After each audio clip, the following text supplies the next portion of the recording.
I never thought I'd end up in a situation like this. It all started when I decided to take a solo road trip to clear my mind. Life had been a mess lately: work stress, a breakup, the usual existential crises that come with turning 30. So, I packed my bags, gassed up my beat-up Toyota, and hit the road without much of a plan.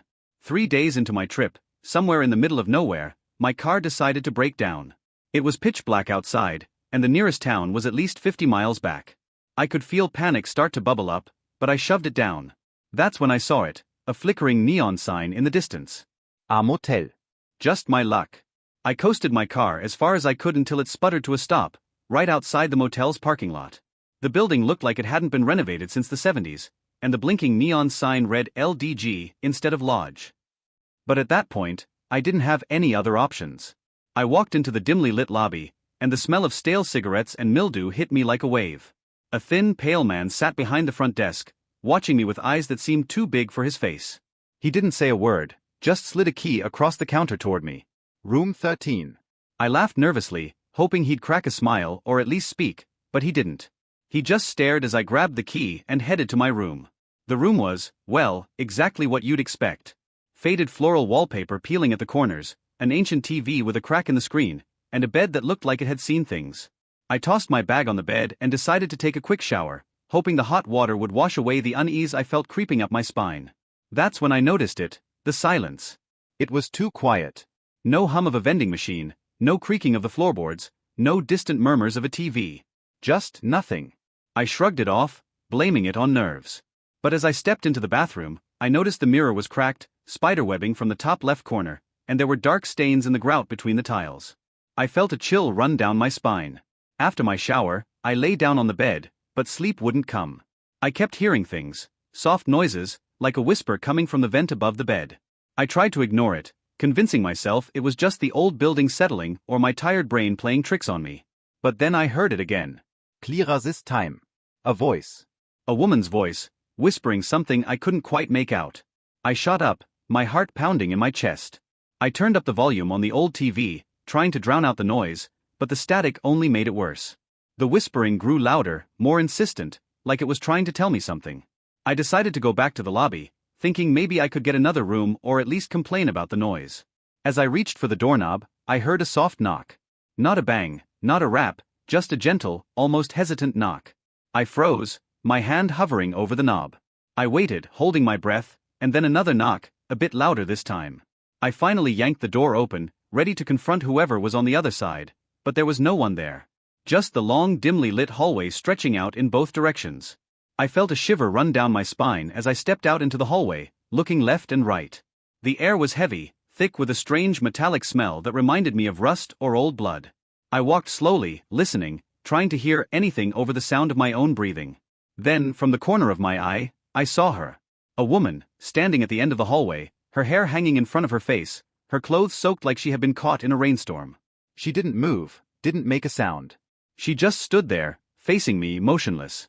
I blinked, and she was gone. My heart was racing now, pounding so hard I could feel it in my throat.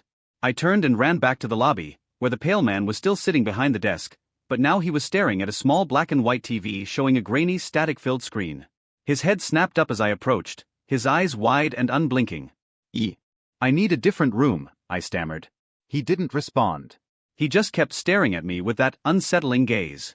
I slammed my hand on the counter, trying to snap him out of whatever trance he was in, and that's when I noticed it.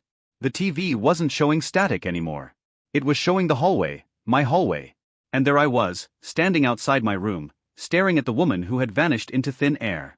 I felt the panic rise in my chest. Who is she? I demanded, pointing at the screen. The man behind the counter finally moved, slowly lifting a finger to point at the wall behind me. I turned around and saw a bulletin board covered in missing person flyers. And there, right in the middle, was a picture of the woman I had just seen. Underneath her photo, in bold red letters, was the word missing. My blood ran cold. I stumbled back, knocking over a stack of old magazines. The man at the desk finally spoke, his voice low and raspy, like he hadn't used it in years. "You need to leave now," he whispered. I didn't need to be told twice. I grabbed my keys and headed for the door, but as I reached it, I heard the soft sound of footsteps behind me. I turned to see the woman from the hallway, standing just a few feet away, her eyes wide with fear. "Help me," she whispered, and then she was gone again.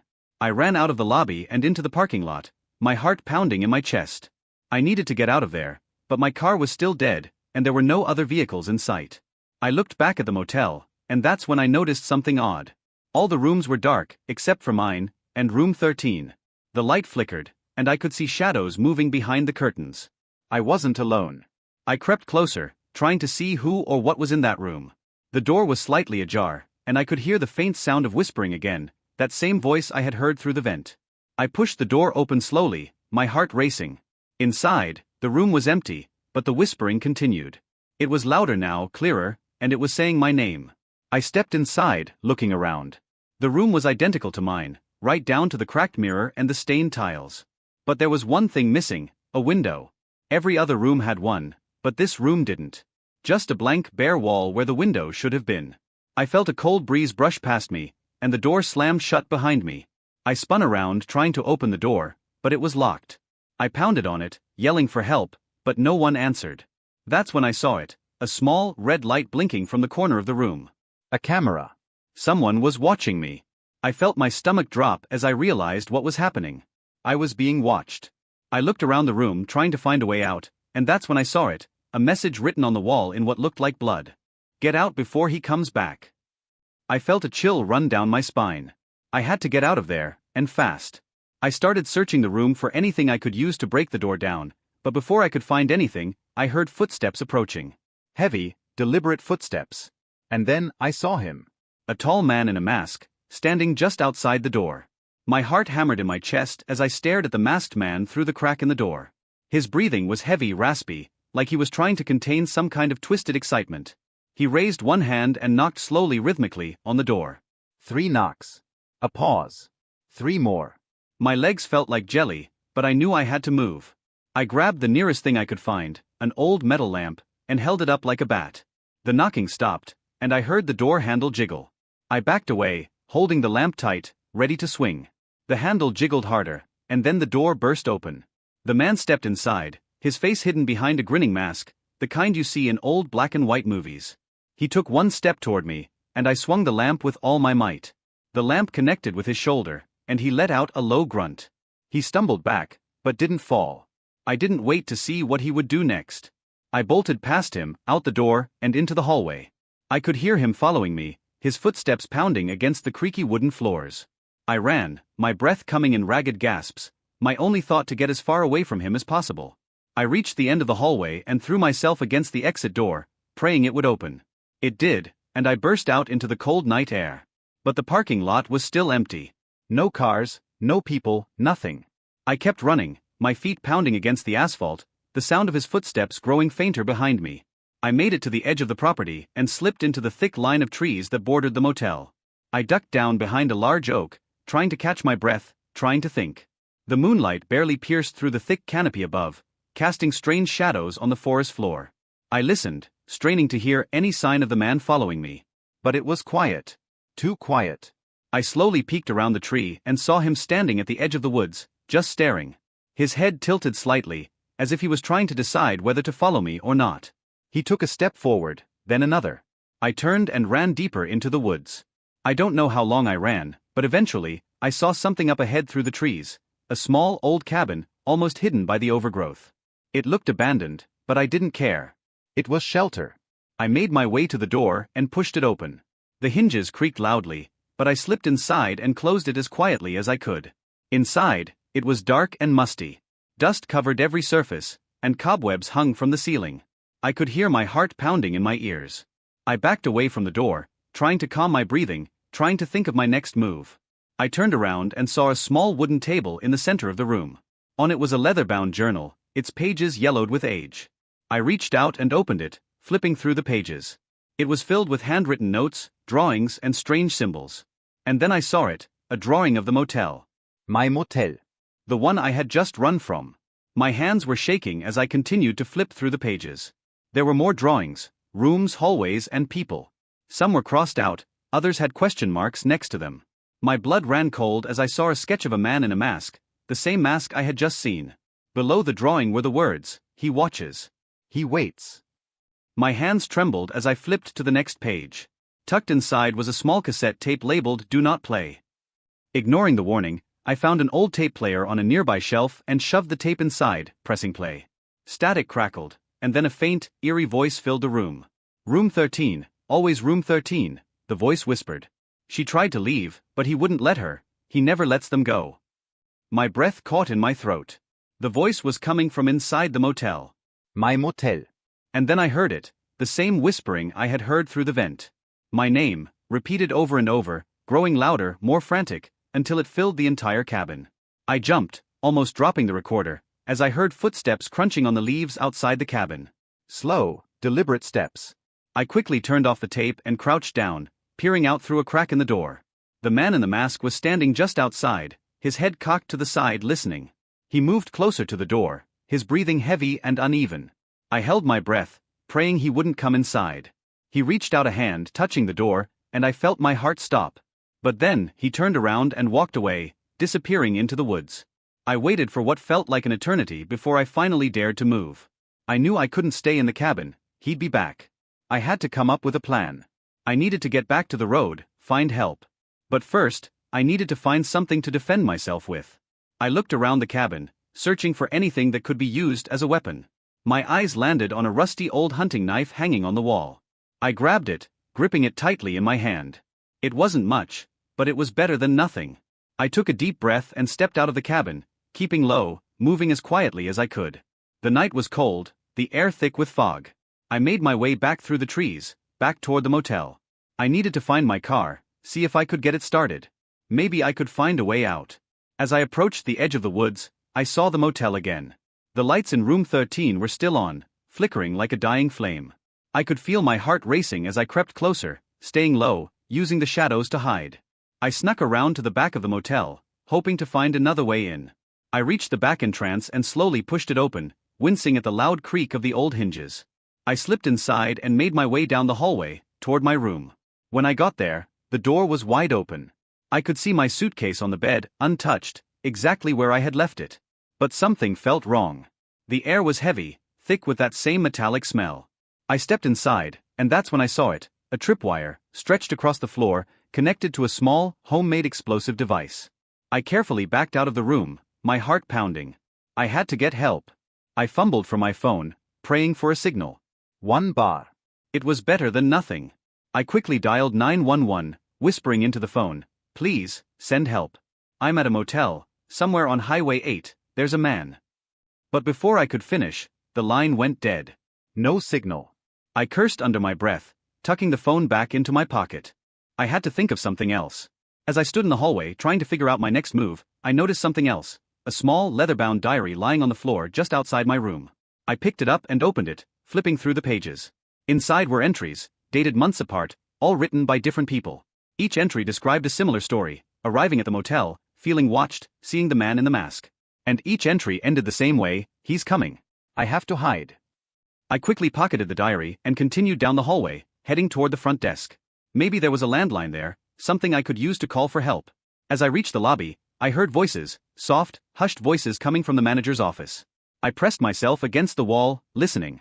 I could make out two distinct voices. One was the manager, and the other, it was deeper, unfamiliar. "She's still here," the deeper voice said. "You need to keep her from leaving." The manager sounded panicked. "I tried. She's too smart, too fast." "I think she knows something." There was a long pause, and then the deeper voice spoke again, calm and cold. "Then you know what you have to do." I heard footsteps approaching the office door and quickly ducked behind the counter. I held my breath as the door creaked open, and the manager stepped out, looking around suspiciously. I stayed as still as I could, praying he wouldn't see me. After a moment, he walked away, heading down the hallway. I slipped into the office, closing the door quietly behind me. The room was cluttered, papers and boxes strewn everywhere. I started rifling through the desk, looking for anything that could help me. That's when I found it, a stack of Polaroid photos. I picked them up, flipping through them quickly. They were pictures of the motel guests, all of them. And each one had been taken just before they disappeared. I felt a chill run down my spine as I reached the last photo. It was of me, standing in the lobby, looking confused and scared. The ink was still wet. I shoved the photos back into the drawer and kept searching. That's when I found a small, brass key hidden under a pile of papers. It was labeled safe room. I didn't know where the safe room was, but I had a feeling it was my only chance. I crept back into the hallway, clutching the key in my hand. I had to find the safe room, and fast.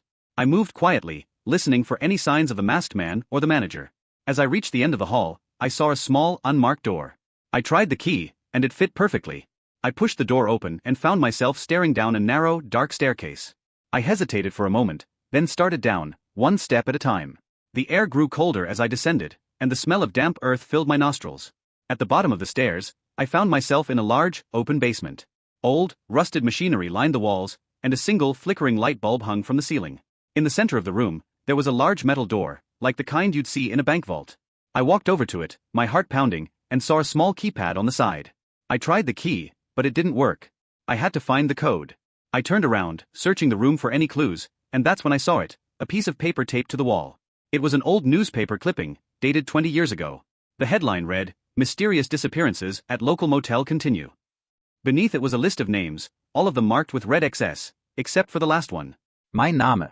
My hands were shaking as I read the rest of the article. It described a series of unexplained disappearances over the past 2 decades, all of them centered around this motel. Each victim was last seen checking into room 13. I turned back to the vault door, trying to remember if I had seen anything that looked like a code. Then I remembered the diary. I quickly pulled it out and flipped to the back page. There, scribbled in the margin, was a series of numbers. 8-2-9-1-3. I punched them into the keypad, and the light turned green. The door creaked open. I stepped inside, my breath catching in my throat. The room was filled with old TVs and surveillance equipment. The monitors showed different parts of the motel, every hallway, every room. Someone had been watching me the entire time. In the corner, there was a desk covered in files, and above it, a large map of the motel with red pins stuck in various locations. I moved closer, trying to make sense of it, when I heard a noise behind me. I spun around to see the masked man standing in the doorway. His eyes locked onto mine, and he took a step forward. I backed away, feeling my heart race. He raised a hand, pointing at one of the screens. I glanced over and saw myself, standing in the room, looking terrified. "Why are you doing this?" I shouted. He tilted his head, his mask grinning back at me, but he didn't answer. I looked around for something to defend myself with, my eyes landing on a metal chair. I grabbed it and swung it at him as hard as I could. He blocked it with his arm, but I swung again, catching him in the side. He stumbled back, and I made a break for the door. But he was fast. He lunged forward, grabbing my arm and yanking me back. I struggled, kicking and clawing, trying to break free. I managed to elbow him in the face, knocking his mask askew. He staggered back, and the mask fell to the floor. I gasped as I saw his face. It was the man from the front desk. His expression was twisted, eyes wild with a mix of rage and fear. "Why?" I demanded, still holding the chair between us like a shield. He didn't answer. Instead, he lunged at me again, but I sidestepped and swung the chair, catching him across the head. He crumpled to the floor, unconscious. I quickly searched his pockets and found a phone. I dialed 911, praying for a signal. This time, the call went through. "I'm at the motel on Highway 8, I whispered urgently. "Please send help. There's a man. He's been watching me. I think he's hurt people."